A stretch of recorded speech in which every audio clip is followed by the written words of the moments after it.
Des doigts qui se lèvent, des trousses, des cahiers, tout semble traditionnel dans cette salle de classe. Et pourtant, les petits élèves de l'école Saint-Charles, comme de nombreux autres en principauté, travaillent aussi avec des outils à la pointe de la technologie.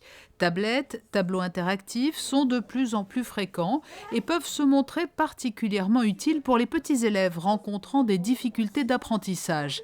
La recherche d'approches pédagogiques innovantes est l'une des priorités de la direction de l'Éducation nationale, de la jeunesse et des sports. On ne peut pas aujourd'hui envisager de ne pas utiliser le numérique. Les tablettes numériques font partie de notre environnement scolaire.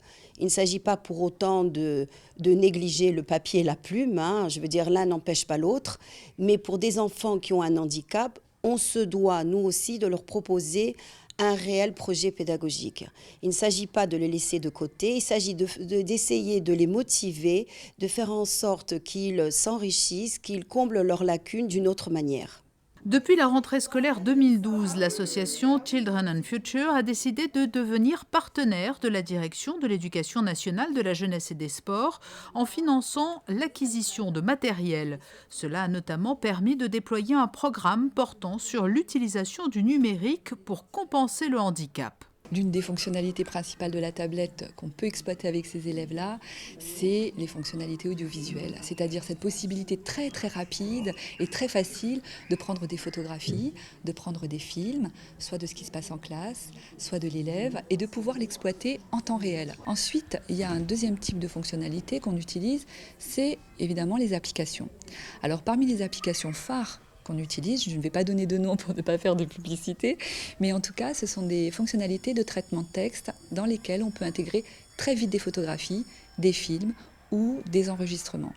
Ça permet par exemple, en maternelle, de créer des cahiers de vie numériques.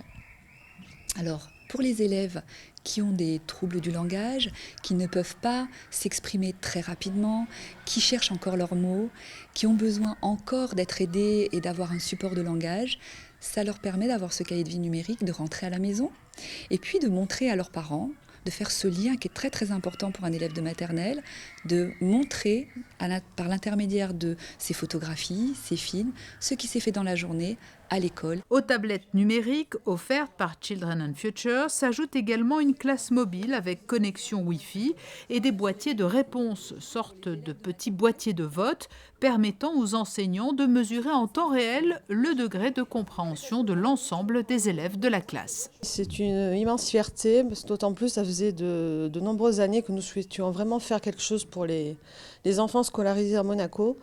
Et franchement, de voir tous les résultats, ce qu'on a vu dans une classe d'AIS, ce que les tableaux interactifs pouvaient représenter pour ces enfants, c'est vraiment c'est très émouvant et on est vraiment très très fiers et très contents. Et c'est pour ça qu'on continuera à soutenir l'éducation nationale dans toutes leurs actions dans ces domaines avec une immense fierté. Et je pense que c'est parti pour durer de nombreuses années.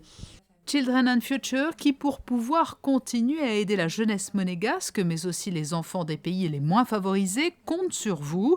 L'association vous donne rendez-vous dès le 16 novembre prochain pour le coup d'envoi de sa plus célèbre action, son action fondatrice, la No Finish Line. Le départ sera donné à 14h sur le terre-plein de la Grande Digue du Port Hercule.